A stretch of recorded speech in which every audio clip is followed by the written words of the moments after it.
My name is Emily Carter. I'm 32 years old, and for as long as I can remember, I've been the one keeping Christmas alive in my family.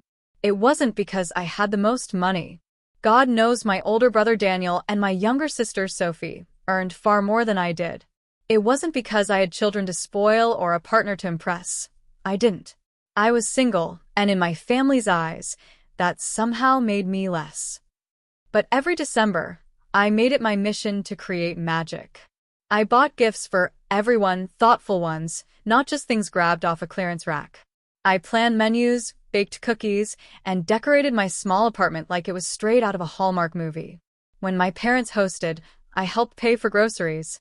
When Daniel and Sophie complained about expenses, I covered their share, without making a fuss. I told myself I didn't mind. I told myself I was happy to give. But deep down, I wondered if anyone really saw me, or if they only saw what I provided. Last Christmas had already left a sour taste. Sophie had rolled her eyes at the necklace I bought her, muttering, "It's not really my style." Daniel's kids ripped through their presents so fast they barely glanced at the books and toys I carefully picked out. And my parents, well, they smiled, but I noticed how quickly they shifted the conversation to Daniel's new job and Sophie's wedding plans. Meanwhile, I sat there, the single daughter with no children, no fancy career, and apparently no value beyond the gifts under the tree. This year, I tried to push the doubts aside. I started shopping in October, carefully choosing presents for everyone. I bought Daniel a new smartwatch, Sophie a designer purse she'd been eyeing, my parents matching sweaters, and my nieces and nephews everything from art kits to a brand new gaming console. By the first week of December, my spare bedroom looked like Santa's workshop exploded. Then came the message. It was a Thursday evening. I had just finished wrapping a stack of gifts when my phone buzzed. It was a group chat with my parents, Daniel, and Sophie. My eyes scanned the message, my heart skipping a beat. From Sophie. "We've decided this year will just be immediate family. It's less stressful that way. So you're not invited, Em." I froze. My fingers tightened around my phone until my knuckles ached. Not invited? I stared at the words, my pulse racing. Surely it was a mistake. Surely they didn't mean it the way it sounded. I typed back. "What do you mean?" "I'm family." The typing bubbles popped up. Then Daniel replied, "You are, but you know how things are. You don't have kids, and honestly, it's just easier this way. Less chaos." Less chaos? Less chaos meant excluding me entirely? Before I could respond, my mom chimed in, "Don't take it personally, sweetheart. You'll see us another time. Christmas morning is just for the kids this year." My chest tightened, hot tears burning behind my eyes. Don't take it personally? They had cut me out of the holiday I lived for, the one time of year I felt like I belonged, and they told me not to take it personally? I stared around my apartment. At the tree twinkling in the corner. At the stacks of wrapped gifts labeled with their names. At the stockings I had bought for my nieces and nephews. My vision blurred. I thought back to every Christmas past. Every time I gave and gave, even when my own bank account was thin. Every time I smiled through loneliness just to make sure my family felt loved. Every time I told myself I mattered because I contributed. And now they were telling me I didn't matter at all. That night, I cried until my pillow was soaked. The kind of cry that racks your whole body, the kind that leaves you hollow afterward. But when the sun came up, something inside me hardened. They didn't invite me? Fine. But they wouldn't be unwrapping my gifts either. I walked into the spare bedroom, looked at the mountain of presents, and felt my jaw tighten. My family didn't want me, but they wanted what I provided. They wanted the smartwatch, the purse, the gaming console, the piles of toys and clothes. They wanted my sacrifices without me. Well, not this year. One by one, I packed everything back into boxes. My hands shook at first, but the more I worked, the steadier I became. By the time I taped the final box shut, my tears had dried. I loaded the boxes into my car, ignoring the ache in my chest. I drove across town to a local women's shelter. When I arrived, a volunteer came out to help unload. Her eyes widened as she saw the mountain of gifts. "Are you sure?" she asked gently. I nodded, my throat tight. Yes. These kids will appreciate them more than mine ever did. The words tumbled out before I realized the bitter truth in them. Together, we carried the gifts inside. And as I watched the volunteers sort them, as I imagined the faces of children who would wake up on Christmas morning with joy instead of disappointment, something inside me shifted. I had spent years pouring love into people who only saw me as a convenience. Now, my love would go to those who needed it. Back at home, my phone was buzzing with messages. From Sophie. Hey, the kids are asking what you got them this year. Did you drop the presents at Mom's? From Daniel. Yeah. Did you already bring the gifts over? The kids are excited. I stared at the screen. For a moment, I almost caved. Almost apologized for a decision they had forced me into. But then I remembered the shelter, the gratitude in the volunteers' faces, the image of children who would feel seen because of those gifts. So I typed back. Yes. I dropped them off. At the donation center. I hit send before I could overthink it. Silence. Then the typing bubbles appeared, disappeared, reappeared. Finally, Daniel sent back. You can't be serious. Oh, but I was. And as I set my phone down, I felt a small, defiant smile curve my lips. This Christmas, for the first time in years, I wasn't the forgotten giver. I was the one in control. The moment I hit send, I half expected my phone to explode with calls. But for a long stretch, there was only silence. I busied myself around the apartment, making tea, tidying up the spare bedroom now empty of gifts. Without the shiny packages stacked neatly in the corner, the room felt bare. But strangely, I felt lighter. It wasn't until nearly midnight that the phone finally rang. My mother's name lit up the screen. I hesitated. For years, her voice had been my safe place, the one person I thought would always defend me. But now? Now she was part of the message that told me I wasn't wanted. I let it ring 3 times before answering. Hello.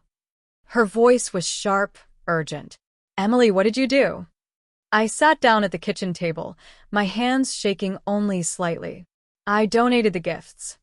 There was a pause, filled with disbelief. You what? You heard me, I said, my tone steady. I gave them to children who actually needed them. Kids who will be grateful. Emily, she snapped. How could you do that? Do you have any idea how disappointed your nieces and nephews will be on Christmas morning? They were counting on you. The laugh that slipped out was bitter. They were counting on me? That's rich, Mom. Because apparently, I don't count at all. You made it very clear I wasn't welcome. Her voice wavered. It wasn't like that. It was exactly like that.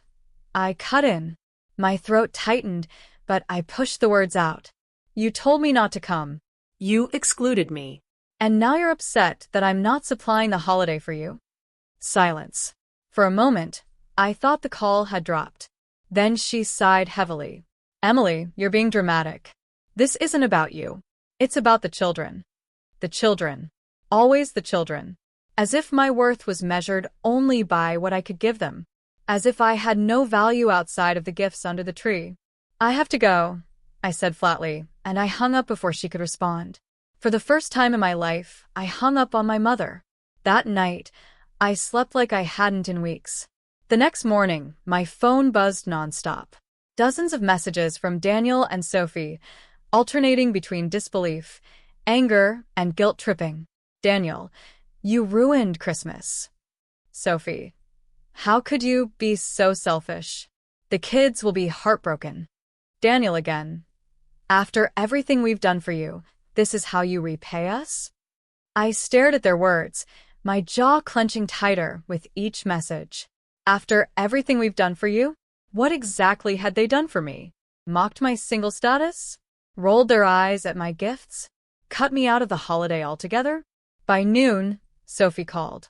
Against my better judgment, I answered. Her voice was icy.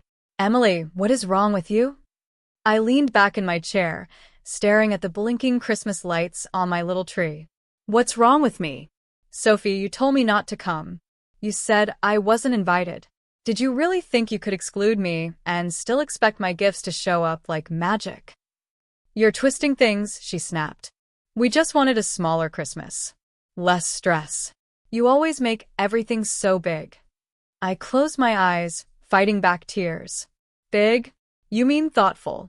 You mean generous. You mean the only reason those kids have a mountain of presents to tear through every year.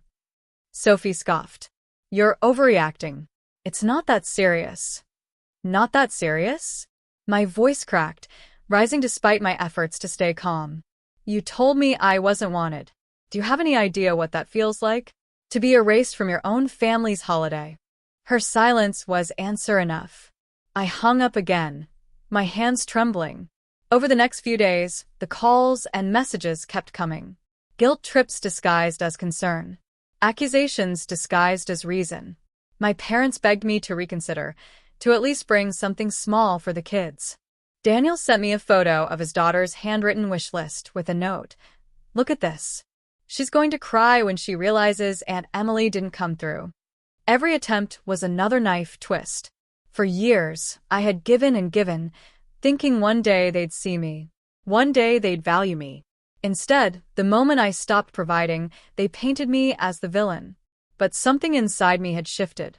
I couldn't go back. Not this time. Christmas Eve arrived. Normally, I would have been rushing between stores, finishing last-minute wrapping, and helping my mom in the kitchen. Instead, I sat alone in my apartment, a single candle flickering on the table beside me. It was quiet. Lonely, yes, but peaceful. Around 8 o'clock, I got a call from an unknown number. I almost ignored it, but something made me pick up. Hello. Is this Emily Carter? The voice was warm, professional. I'm calling from the Haven House shelter. I just wanted to say thank you again for your donation. The children opened their presents tonight, and I wish you could have seen their faces. Pure joy. You made their Christmas, Emily. Tears welled in my eyes. My throat ached. Thank you for telling me, I whispered. After the call ended, I sat in the glow of my small tree, tears rolling down my cheeks, not from pain, but from something else. Relief. For the first time, my giving meant something real. Meanwhile, my family was spiraling. I didn't know until later, but on Christmas morning, Daniel's kids ripped through the few presents their parents had bought, their faces falling when Aunt Emily's pile wasn't there. Sophie's little boy apparently cried for hours, asking why I didn't love him anymore. And my parents? My mother sent me one final message. You've humiliated this family. I hope you're proud.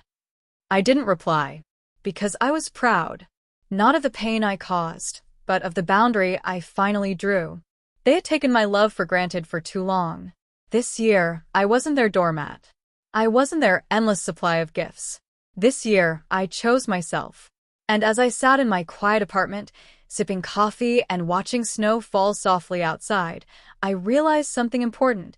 I had given myself the best Christmas gift of all. Freedom. But I also knew the war wasn't over. Because families like mine don't let go of control easily. And when the new year came, the fallout would hit harder than ever. And I was ready for it. The week after Christmas felt like a blur. While the rest of the world posted photos of happy families in matching pajamas, my social media was silent.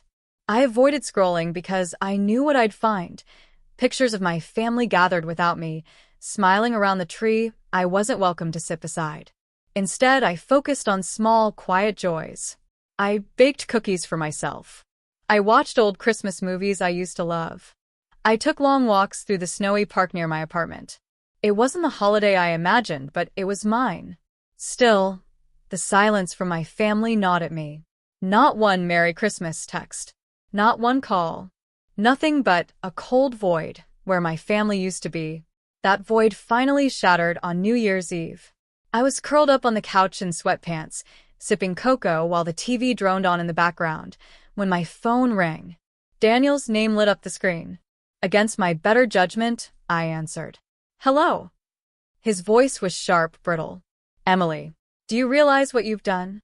My stomach clenched. Good evening to you too, Daniel. This isn't funny, he snapped. The kids were devastated. Christmas was ruined.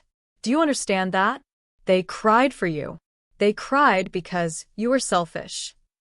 The words stung, though I tried not to show it. Selfish. I repeated. Daniel, I bought gifts for those kids. I wrapped them, labeled them, and then you told me I wasn't invited. What was I supposed to do? Send them along like some delivery service? You could have put the children first, he hissed. But no, you had to make it about you. You embarrassed us. Embarrassed. That word rolled around in my mind like poison. That was what it came down to. Not that the kids were hurt, not that I was excluded, but that I had embarrassed them by daring to say no. I took a slow breath. Daniel, you and Sophie and Mom and Dad made a choice. You cut me out. I made a choice too. To stop being used. His laugh was bitter. Used? You act like we're villains. You chose to buy those gifts, Emily. Nobody forced you. I gripped the phone tighter. Nobody forced me to, but you expected it. Every year, you expected me to play Santa while you sat back. And the one time I said no, suddenly I'm selfish. He didn't respond. For a moment, all I could hear was his breathing. Then he said coldly, "Don't expect us to forgive this anytime soon. You've burned bridges, Emily, and you'll regret it." The line went dead. I sat there, my heart pounding. Regret? Maybe once I would have. Maybe a younger version of me would have begged for forgiveness, rushed to make amends. But not anymore. This wasn't regret. This was liberation. The new year started with icy silence. My family stopped reaching out entirely. I wasn't invited to birthdays, dinners, or even Sunday calls with my parents. It was as if I had been erased from their story. At first, it hurt. I won't lie. I cried myself to sleep more than once. I missed the laughter of my nieces and nephews. I missed the chaos of family dinners, even with all the barbs and dismissals. But then, something unexpected happened. I started to breathe easier. For the first time in years, I wasn't running myself ragged to please people who never saw me. I wasn't spending money. I didn't have to maintain appearances. I wasn't twisting myself into knots just to earn scraps of affection. I had space. Space to think. Space to remember who I was before my worth became tied to wrapping paper and bows. I signed up for a pottery class. I started jogging in the mornings. I even booked a solo trip for spring, something I never would have dared when my family controlled my calendar. It felt good. But of course, peace never lasts long when people like my family can't stand losing control. It started with whispers. A mutual friend pulled me aside after yoga class one day. "Emily," she said carefully, "I don't know if you know this, but your sister's been talking." My stomach dropped. Talking about what? About Christmas. About you. She's been saying you abandoned your family, that you're cold and bitter, that you cared more about your pride than your nieces and nephews. I clenched my fists, anger flooding me. Sophie, painting me as the villain while conveniently forgetting the part where she excluded me in the first place. It didn't stop there. Soon, I heard from an old coworker that Daniel had been ranting at a mutual acquaintance. Apparently, I was unstable and jealous of their family lives. Each rumor was a knife to the back. But instead of breaking me, it fueled me. They wanted to rewrite the story? Fine. But I still held the truth. And the truth was powerful. By February, the tension boiled over. I came home one evening to find a letter slipped under my door. No envelope. Just a folded piece of paper. I unfolded it, my hands trembling. "Emily, we've had enough of your drama. You've disrespected this family for the last time. Don't bother showing up for Easter, birthdays, or anything else. Until you apologize and admit what you did wrong, you're not welcome." My breath caught. They weren't just excluding me from Christmas anymore. They were cutting me out entirely. I sat down on the couch, the letter shaking in my hands. For a moment, grief washed over me like a tidal wave. They were my family, the people who were supposed to love me unconditionally. And here they were, discarding me like trash. But then, beneath the grief, something else rose. Anger. Not wild, uncontrolled anger, but a sharp, icy clarity. They thought they could shame me into crawling back. They thought they could bully me into apologizing. They thought they still had power. They didn't.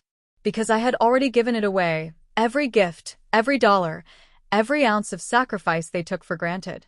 I'd given it to people who appreciated it. And now I was done giving anything to them. The next time Sophie called, I answered with a calmness that surprised even me. "Emily," she started, her tone dripping with false sweetness, "the kids really miss you. Maybe if you apologized." "No." I cut her off. She sputtered. "What do you mean, no?" "I mean," I said evenly, "I'm not apologizing. I'm not crawling back. You made your choice when you told me I wasn't invited. And I made mine when I gave those gifts to children who actually needed them. I don't regret it, Sophie. Not for 1 second." Her silence crackled over the line. Finally, she hissed, "You're pathetic. You'll end up alone." I smiled faintly, even as my heart ached. Better alone than used. And I hung up. It wasn't the end of the battle. I knew that. Families like mine don't stop until they've wrung every ounce of guilt from you. But something had shifted. For once, I wasn't a scared little sister, desperate to be included. I wasn't a single daughter, scrambling to prove my worth. I was Emily Carter, 32 years old. And I had finally learned that being excluded was better than being exploited. Still, I knew Easter was coming. And if I knew my family, they wouldn't let it pass without another attempt to twist the knife. And when that day came, I would be ready. Because I wasn't afraid anymore. Easter arrived with blooming daffodils and pastel-colored storefronts, but for me, it felt like a storm cloud was hanging over my head. It wasn't the holiday itself. I didn't care about chocolate eggs or baskets filled with fake grass. It was what the holiday represented. Another chance for my family to push me down. Another chance to remind me I didn't belong. I told myself I was prepared. After Christmas, and the letter slipped under my door, nothing could surprise me anymore. But deep down, I knew better. My family had a way of twisting the knife just when I thought the wound was healing. Sure enough, the week before Easter, my phone buzzed with a group message. From Sophie. "Easter brunch at Mom and Dad's. Kids are excited. We're doing a gift exchange. Keep it simple this time." I stared at the screen, heat rising in my chest. Keep it simple this time. As if I had been the problem. As if my generosity was a burden. And most of all, as if Christmas had never happened. I didn't reply. 10 minutes later, another message came through, this one from Daniel. "We'll expect you by noon. Don't bring drama." My fingers itched to type back 1,000 biting responses, but I stopped myself. They wanted me rattled. They wanted me crawling back, desperate for scraps of approval. Not this time. I closed the chat and set the phone down. On Easter morning, I woke early and made myself a quiet breakfast, scrambled eggs, toast, and a cup of coffee. The sun streamed through my window, warm and golden. For the first time in months, I felt calm. I wasn't going. It wasn't about revenge, not exactly. It was about boundaries. About refusing to put myself back in the same position I'd fought so hard to escape. But around 11, my phone started buzzing again. First a call from my mom. Then from Sophie. Then from Daniel. When I didn't answer, the messages poured in. "Emily, where are you? You're making the kids worry. Stop being selfish. Get over yourself and come." Each one felt like déjà vu, a repeat of Christmas, but with new wrapping paper. I ignored them. Then, around noon, there was a knock at my door. My heart lurched. I wasn't expecting anyone. I peeked through the peephole and froze. It was my parents. I opened the door slowly, my chest tight. "Mom?" "Dad." They looked uncomfortable, standing there in their Easter best. My mom clutched her purse, my dad shifting awkwardly beside her. "Emily," my mom said, her voice soft but edged. "We thought maybe you'd forgotten." "I didn't forget," I said quietly. "Then why aren't you there?" she pressed. "The family's waiting. The kids are asking for you." I swallowed hard. "Because I'm not welcome." "Not really. You told me that at Christmas." My dad sighed, rubbing the back of his neck. "You're making this harder than it needs to be." I felt my hands tremble, but I steadied them against the doorframe. "No. I'm finally making it as simple as it should be. You cut me out, and I won't pretend it didn't happen just because Easter rolled around." My mom's lips tightened. "You're being stubborn." Families fight, Emily. But you don't just walk away. The words pierce me, sharp and unfair. Because that's exactly what they had done to me. I met her gaze, my voice trembling but firm. You walked away first. You decided I didn't matter unless I brought gifts. You told me not to come, and now you want me back because the kids are crying and your brunch feels incomplete. But I'm not a prop in your holiday pictures. I'm your daughter. And if you can't see that without a price tag, then maybe I don't belong there. Her eyes flickered with something, shame, maybe, or anger. She opened her mouth, then closed it again. Finally, my dad muttered, "Let's go." And they turned to leave. I closed the door, my heart pounding in my chest. For a moment, grief crashed over me again. I wanted to run after them, to beg them to love me the way I loved them. But another feeling rose stronger. Relief. For once, I had stood my ground. The next day, the fallout began. Sophie posted photos on social media. The family gathered around the Easter table, kids holding their baskets, everyone smiling brightly. The caption read, "Wonderful Easter with family. Missing some, but sometimes you have to cut out the negativity." I read the words over and over, my chest burning. Negativity. That's what I was now. Not a daughter, not a sister, not an aunt, just negativity to be cut out. Friends commented, "Beautiful family. So glad you had a great day." They didn't know the truth. But I did. And that truth was starting to harden into something sharp. If they wanted to paint me as the villain, fine. But I wasn't going to sit quietly and let them rewrite the story. In the weeks that followed, I kept my distance.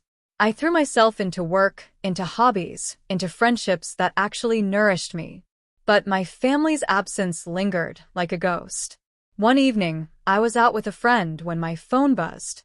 It was a message from my cousin Rachel, the only relative who had ever quietly taken my side. "Hey, I just thought you should know. Daniel and Sophie have been telling people you've gone off the rails. That you're bitter and unstable. That you ruined Christmas and abandoned Easter."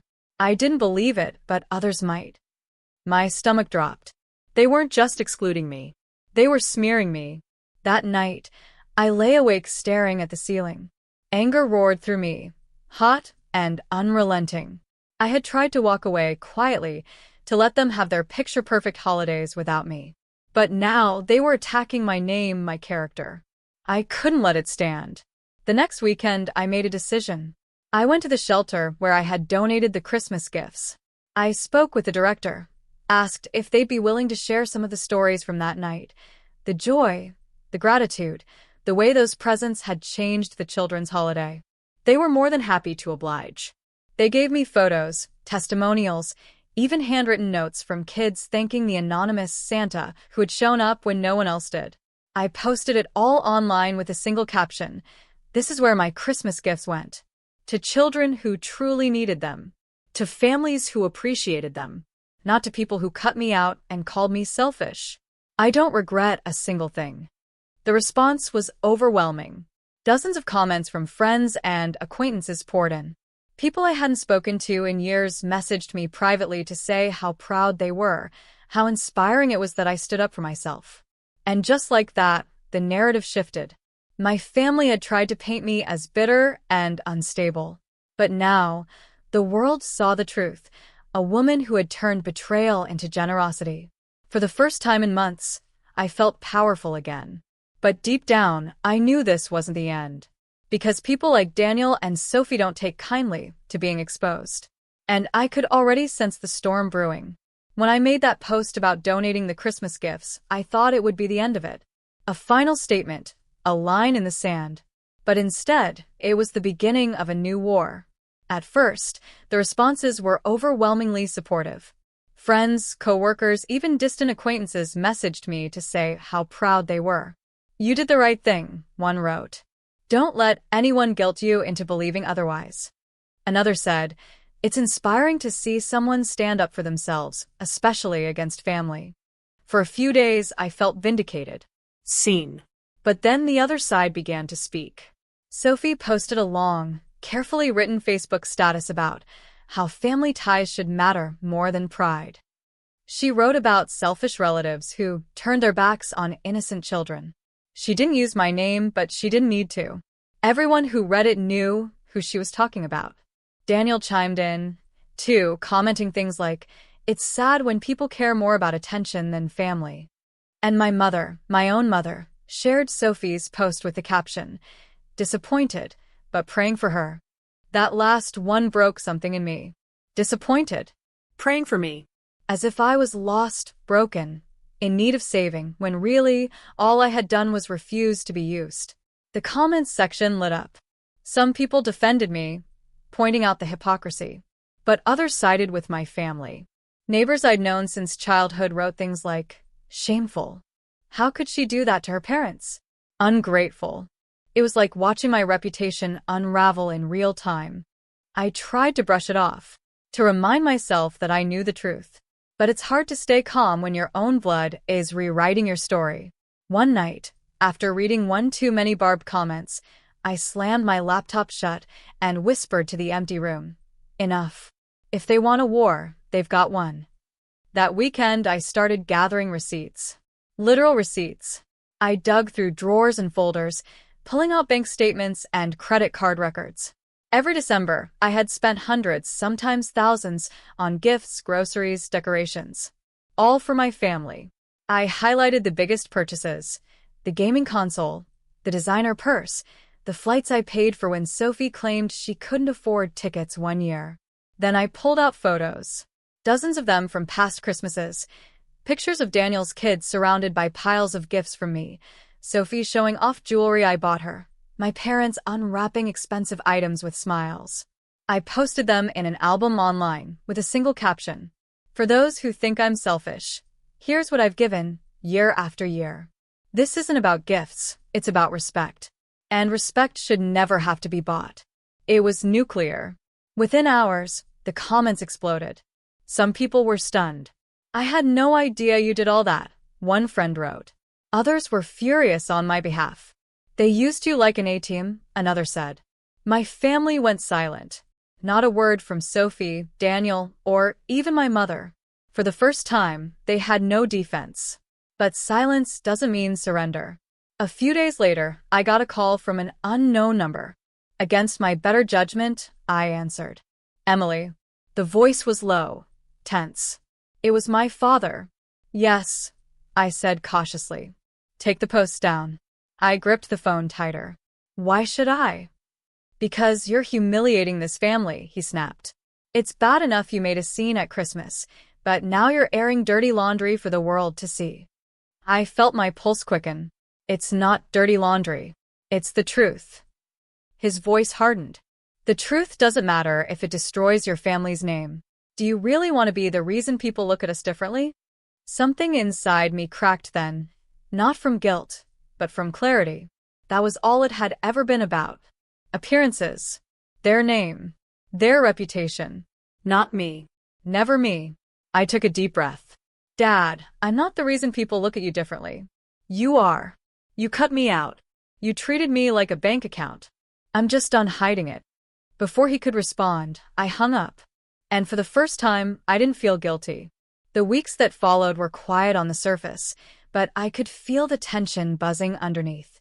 My family stopped trying to contact me directly, but I knew they were plotting. Every so often, I'd hear through the grapevine that Daniel had been bad-mouthing me at church, or that Sophie told her coworkers I was mentally unstable. I stopped caring. Or at least I told myself I did. Instead, I focused on building something new. I volunteered more at the shelter where I had donated the gifts. I made friends with other women there, people who knew what it felt like to be dismissed, overlooked, discarded. And slowly I began to feel whole again. But then Easter passed and summer crept in, and I knew another battle was coming. Because my parents' wedding anniversary was in June. And in my family, that was always a big deal, a party, a dinner, an excuse to gather and show off. And something told me they wouldn't let it pass without trying to punish me again. Sure enough, in early June, I got a text from my mom. "We're celebrating our anniversary next weekend. We'd like you to come, but only if you're ready to apologize." I stared at the message, fury bubbling in my chest. Apologize. After everything they had done, after cutting me out, smearing my name, demanding I crawl back, now they wanted me to apologize? I typed back one sentence. I'll be there, but don't expect the gift you wanted. I hit send and smiled. Because if they thought Christmas was the only time I could deliver a surprise, they had another thing coming. The night of the anniversary dinner, I dressed carefully. A simple black dress, understated jewelry, hair neat but not flashy. I wanted to look composed, steady. When I walked into the restaurant, heads turned. My family was seated at a long table, laughter dying down as they saw me approach. "Emily," my mother said, her voice tight. "I wasn't sure you'd come." I smiled faintly. I said I would. Daniel and Sophie exchanged smug looks, as if expecting me to crumble, to beg. I didn't. I handed my parents a neatly wrapped box. They unwrapped it together, smiles plastered on their faces, until they opened it. Inside was a photo album. But instead of family pictures, it was filled with printouts of my bank statements, receipts, and photos of the gifts I had bought over the years. Each page labeled with the year and the total amount I had spent. "This," I said calmly, "is my gift to you. Proof of everything I gave, year after year, while you treated me like I didn't exist." The table went silent. My father's face flushed red.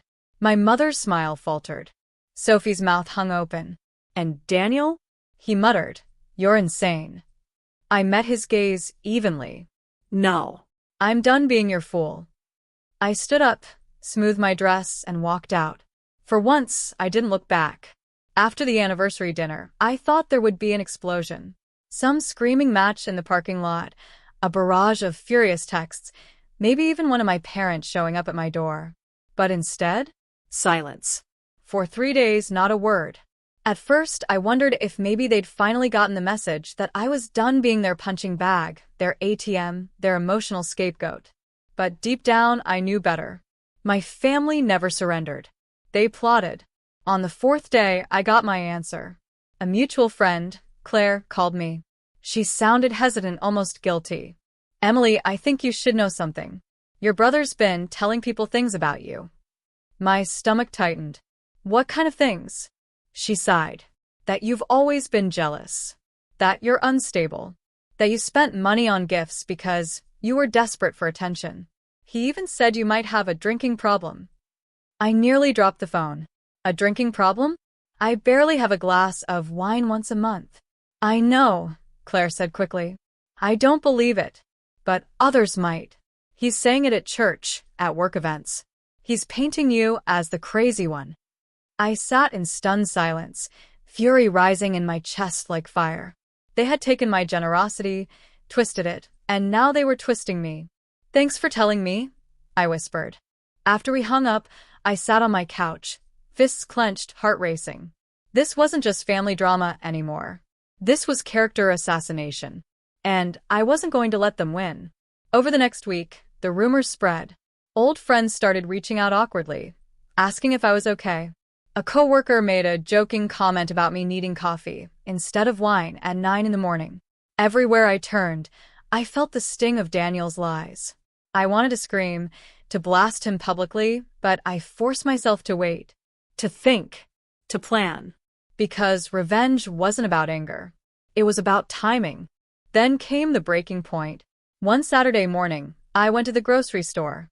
As I stood in the produce aisle, I heard a familiar voice. Such a shame. She was always the odd one, you know. Never married, no kids, throwing money around to compensate. It was only a matter of time before she snapped. I turned my head slowly. It was Sophie, standing with another woman I didn't recognize, a basket on her arm. And She was talking about me. loudly. My face burned. I wanted to storm over, to unleash years of pent-up rage.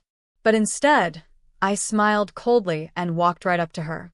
"Funny," I said, my voice steady, "how I keep hearing about myself from everyone except you.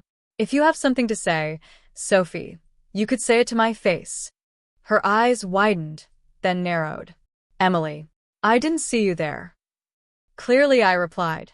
"But don't worry, I heard every word." The other woman shifted uncomfortably, mumbling an excuse and walking away. Sophie glared at me. "Why are you following me around?" I laughed. "Following you? You're the one who can't stop talking about me. Tell me, does it make you feel better to tear me down? Does it help you sleep at night?" She scoffed. "Don't play the victim. You humiliated this family. You ruined Christmas. You embarrassed Mom and Dad at their anniversary dinner. People deserve to know the truth." "The truth?" My voice rose, sharper now. "The truth is that you and Daniel used me for years. You treated me like I was worthless except for what I gave you. And when I finally stopped, you couldn't handle it. So now you call me crazy? Desperate? A drunk?" Her face flushed red. "Maybe if you had a husband or kids, you'd understand. You wouldn't be so bitter." That cut deeper than I wanted to admit. But I didn't let her see it. Instead, I leaned closer, lowering my voice. "Careful, Sophie. You've underestimated me once already. Don't do it again." Then I walked away, leaving her standing in the middle of the produce aisle, fuming.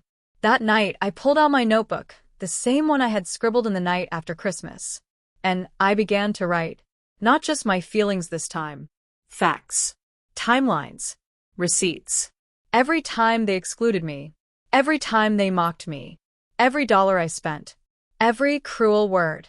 It wasn't about proving myself to them anymore. It was about reclaiming my story. And maybe, just maybe, making sure the world saw them for who they really were. The chance came sooner than I expected. The shelter I had donated to at Christmas was hosting a fundraiser in July. They asked if I'd be willing to speak about my experience, why I chose to donate, what it meant to me. At first, I hesitated. Talking about my family publicly felt dangerous. But then I realized they had already dragged my name through the mud. What did I have to lose? So I said yes. The night of the fundraiser, the hall was packed with community members, local leaders, even a few reporters. I stood on stage, hands trembling slightly as I gripped the microphone. I told them my story. I didn't use names, but I didn't have to. I spoke about being excluded from Christmas, about how my gifts were taken for granted, about how I decided to reclaim my power by giving to children who truly needed it. By the time I finished, the room was silent. Then came the applause, loud, long, genuine. Afterward, people approached me. They shook my hand, thanked me, even hugged me. The director of the shelter told me donations had surged during my speech. For the first time, I felt not just vindicated, but celebrated. And I knew my family would hate every second of it. Sure enough, the fallout came fast. Sophie posted online again, ranting about people who twist family matters for attention. Daniel commented with his usual venom.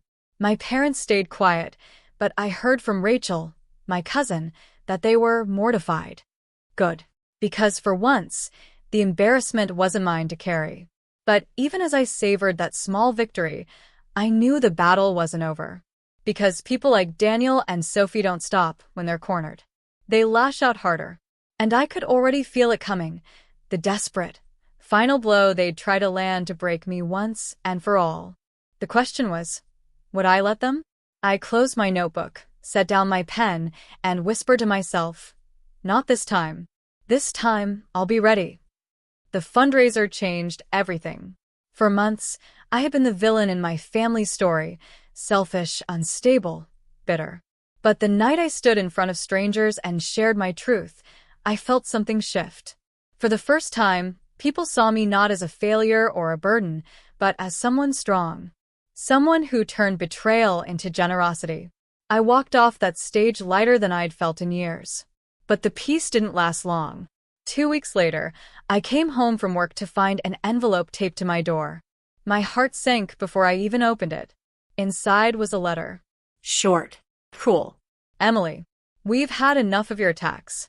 If you continue smearing this family, we will take legal action. You've embarrassed us in public, twisted stories for your gain, and spread lies. Stop now or face the consequences. Daniel and Sophie.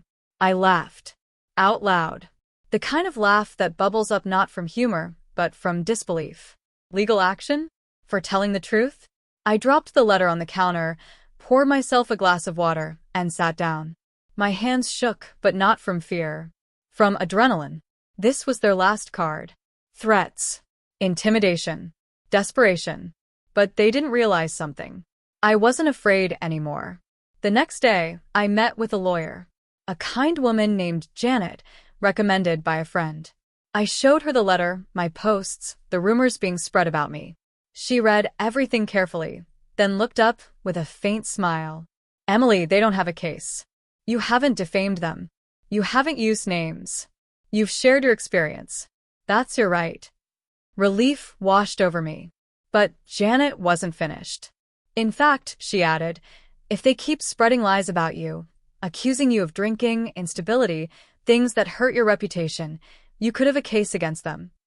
The idea stunned me. Suing my own family? It felt extreme. But then I thought about everything they had done, cutting me out, using me, smearing me. Why should I keep playing defense? Maybe it was time to go on offense. I didn't rush. Instead, I gathered more evidence. Screenshots of Sophie's posts. Messages from friends who heard Daniel's rumors. Notes in my now thick notebook, detailing every slight, every exclusion, every manipulation. And slowly, an idea formed. I didn't want money. I didn't even want an apology. What I wanted was simple. To take away their power. To make sure the next time they tried to twist the story, no one would believe them. So, I decided to tell the story one final time. Completely. Publicly. The shelter fundraiser had sparked something. Local reporters had covered it, highlighting the donations the families helped. A journalist had even asked if I'd be willing to do a follow-up piece. At the time, I'd hesitated. But now? I said yes. I sat down with the reporter, a young woman named Claire, and told her everything. Not just about Christmas, but about years of being used, dismissed, mocked. About how my family measured my worth only by what I provided. About how they cut me out when I stopped playing along. I didn't name names. I didn't have to. The article ran online first, then in print. The headline made my heart ache and swell all at once. From betrayal to generosity, how one woman turned family exclusion into a gift for strangers. The response was overwhelming. Strangers emailed me, thanking me for sharing. Other women confided that they, too, had been treated like less in their families. Donations to the shelter surged again. And my family? They fumed. Sophie posted a furious rant about fake sob stories and attention seekers. Daniel left a cryptic message about truth always coming out. But their words fell flat. People had seen the receipts, the photos, the years of evidence. Their lies had no weight anymore. For once, I wasn't the one scrambling to defend myself. They were. Then came the final blow. The shelter director called me one afternoon, her voice bubbling with excitement. Emily, we've been nominated for a community service award because of the donations you inspired. And we'd like you to accept it with us at the ceremony. I nearly dropped the phone. Me? Standing on stage again, this time as part of something bigger? The night of the ceremony, the hall was grand, filled with city officials, community leaders, and press. I wore a simple navy dress, my hair curled, my heart pounding. When they called my name alongside the shelters, the applause was thunderous. Cameras flashed. For a moment, I felt like all the years of being invisible, overlooked, dismissed had melted away. I wasn't the forgotten daughter anymore. I was the woman who stood tall. After the ceremony, as people congratulated me, I spotted a familiar face at the edge of the crowd. My mother. She looked older than I remembered, her shoulders slumped, her eyes tired.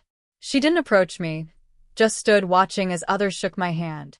Finally, I walked over. Mom. Her lips trembled.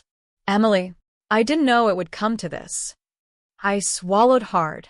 Didn't you? You knew when you sent that message. When you told me not to come. When you let them call me selfish instead of defending me. Tears filled her eyes. I thought it was easier that way. I took a deep breath. Easier for who? She had no answer. For a long moment, we stood in silence. Then I said softly, I don't hate you, Mom, but I can't keep living for a family that doesn't see me. Her tears spilled over. She reached out, but I stepped back. Not cruelly, just firmly. And then I turned and walked away. That was the last time I saw her. Not forever, maybe, but for now. Because I had finally learned something. Family isn't defined by blood, or obligation, or how many presents you put under a tree. Family is defined by love, respect, and choice. And I was choosing myself. That Christmas, a year later, my apartment was warm and bright. I decorated my tree, baked cookies, and hosted a small dinner with friends I'd made at the shelter. We laughed, exchanged simple gifts, and for the first time, I felt truly at home.